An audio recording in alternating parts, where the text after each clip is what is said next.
की सिचुएशन जम्मू कश्मीर की है उस पे क्या मौजूदा हालात हैं? कल भी आरपीएफ के लोगों को जो है टारगेट किया गया है।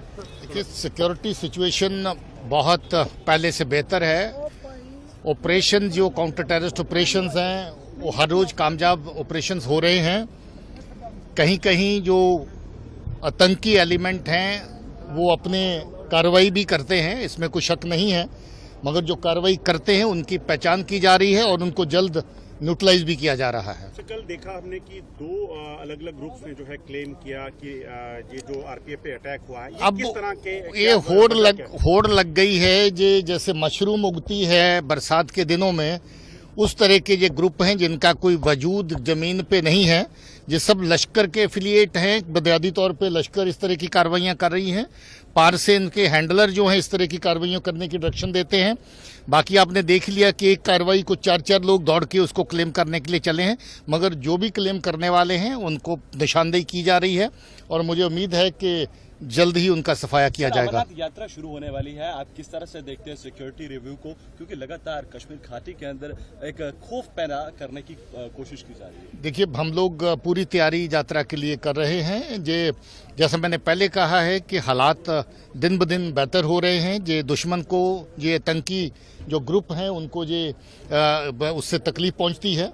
हम लोग जल्दी और भी जो इस तरह के आतंकी ग्रुप जो इस तरह की कार्रवाइयां कर रहे हैं उनका और ज्यादा का सफाया करने में लगे हुए हैं। पाकिस्तान में नई सरकार आई है, लगता है उसका भी एक वजह हो सकती है, एक तरफ पाकिस्तानी उसके बारे में कोई कमेंट नहीं किया जा सकता। काफी बुज़दिलाना हरकत लगती है, घात लगा के मार रहे हैं। ये क्या संकेत देता है कि वो डायरेक्ट कन्फ्रंटेशन अवॉइड कर रहे हैं और यही हाइब्रिड टेररिस्ट को यूज कर रहे हैं? देखिए, सीआरपी के अंदर जो सिटी में अटैक हुआ, 4 तारीख को अटैक हुआ और 7 दिन के अंदर उनका सफाया हो गया और दोनों ही फॉरेन टेररिस्ट उसमें शामिल थे। अभी एक और कोजी चाल, एक और नापाक हरकत पाकिस्तान की तरफ से, जब इनके लोकल जो जहां पर जो पिट्ठू हैं वो फेल होते हैं, उसकी जगह पे इन्होंने पाकिस्तानी जो टेररिस्ट हैं, दहशतगर्द हैं, जिन्होंने एक फेक आईडी आधार कार्ड भी बना रखे थे, वो वहां पर शामिल थे, उनको निशानदेही की गई। अभी इसमें भी जो हैं जो नए लड़के ज्वाइन करवाते हैं उनको पहले कोई ना कोई आतंकी कार्रवाई को उसको दी जाती है, आतंकी कार्रवाई को अंजाम देते हैं, उसके बाद उनको ज्वाइन करवाया जाता है ताकि उसके बाद वो दहशतगर्दी का जो जाल है उससे बाहर ना निकल सकें। और मुझे ये लगता है कि बिल्कुल बुज़दिलाना हरकत है, मगर जैसी भी कार्रवाई है इसका वाजिब जवाब दिया जाएगा।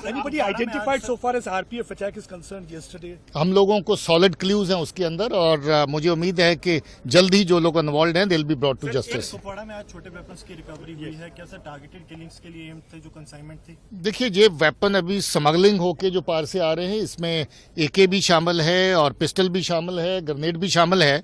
ये पाकिस्तान की तरफ से जो तरीका जो निकाला गया हथियार ज़्यादा से ज़्यादा भेजने का, मेरे ख्याल में बहुत सारे हथियार जो इस तरह के भेजे गए हैं वो पकड़े गए हैं।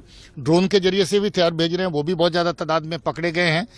इसमें जो सिलसिला है ये जरूर है कि पिस्टल में अभी जो सिटी के अंदर कार्रवाइयाँ हैं ज़्यादा पिस्टल बाउंड टेररिस्ट करते हैं और हम लोग ज़्यादा से ज़्यादा तादाद में ये कोशिश कर रहे हैं कि जितने भी इस तरह के मॉड्यूल्स हैं उनको बस्ट करें और इस तरह के जो वेपन स्मगल होके आए हैं पकड़ें।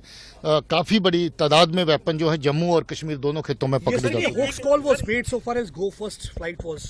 हैं। Anybody identified and what you see was the purpose behind? उसकी कमेटी जो है जो एयरपोर्ट सिक्योरिटी देखती है उसने कल जांच कर ली थी। उन्होंने ये समझा था नॉन स्पेसिफिक कॉल है, उसके बाद जो यूरी सिक्योरिटी प्रोसीजर है वो फॉलो किए गए थे एयरपोर्ट पे।